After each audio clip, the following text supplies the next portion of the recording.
Judge Starr, I want to ask you a couple of questions. Let's start with impeachment. Can you try a private citizen who's been a civil officer of the United States? And have we ever tried a president of the United States after he's left office, sir? No and no. The answer is emphatically not. The text of the Constitution, to me, is absolutely clear that judgment in cases of impeachment it runs to what? Removal and then possible disqualification. And so a former officer, by definition, can't be removed. That's the text. The text is supported by our constitutional history. The only president in history to have resigned is Richard Nixon, and I think, as all your viewers know, either from history or from living through it, that President Nixon, upon resignation, flew to San Clemente, California, and that was it.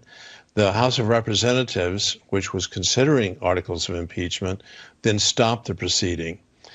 The third, if I may, just say a word about the fact that the impeachment of President Trump, now the second time, occurred when he was the President of the United States, 1 week before he didn't resign, before his term came to an end in accordance with the Constitution and the laws of the United States. But the article of impeachment had not been delivered over to the United States Senate. Now, when the President of the United States is the subject of impeachment, according to the Constitution, the Chief Justice shall preside. Not he should be invited to preside, shall preside. We now know that Chief Justice Roberts, at least from reports, is not going to be presiding over the trial of now a private citizen. So everything other than one case that maybe we can talk about of Secretary of War Belknap in 1876, as if that's comparable to the President of the United States. It's not. But let's just speak to that. That Secretary of War example, which is the best example that the proponents of eternal impeachment have, was essentially an effort by the Secretary of War, who was corrupt, to essentially skirt the constitutional powers of the House and the Senate. He was on the verge of being impeached and likely to be convicted because he was corrupt. And there is powerful evidence of his corruption. And so he steps down literally at the 11th hour. An argument can be made that he was seeking to avoid the constitutional powers that the House and the Senate enjoy. But even there, even though he was impeached and then there was a trial, there was a huge battle in the Senate over whether the Senate has jurisdiction. Here is my key point. The Senate is utterly without jurisdiction to try Donald Trump.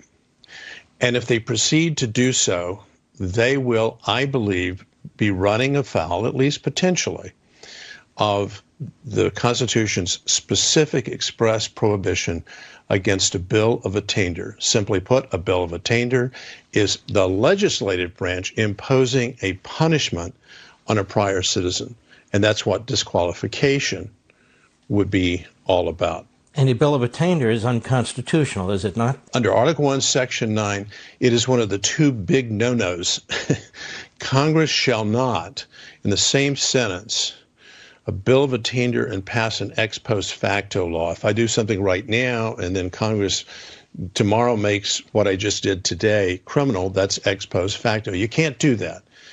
And what was the Constitution aimed at? Just like the Declaration of Independence, it was mindful of the history of abuses of the Crown, but also of Parliament. And the proponents of the eternal impeachment process, which I've seen someone say, well, let's now have an impeachment of Secretary of State Hillary Clinton. Excuse me. She's no longer the Secretary of State. I've seen it suggested that we now have a trial of President Obama. Excuse me, he's not the president of the United States. Ditto for Donald Trump. And when people, proponents of eternal impeachment, stand up and say, but look at parliamentary history, my response to that is parliamentary history is interesting, but it's not dispositive. What's dispositive is the text. And moreover, we have to remember, Mark, as you well know, Parliament engaged in numerous abuses, including of the impeachment power. It's one of the reasons I believe the text was so clear that impeachment and judgment impeachment runs only to removal, comma, and then potential disqualification. This has gone off the rails of our Constitution. And frankly, I think it should be stopped. My own view is, I'm not the president's lawyer. I had the honor of doing legal service in the first round of impeachment, is that the whole thing should be stopped by the judiciary. Will they? Who knows? But they should, because it's a totally, in my view, one person's view, anti-constitutional effort. The Senate has no jurisdiction. And Mark, the House allowed that, right? As I said before, the House returned and voted on the article of impeachment 1 week before the president left office.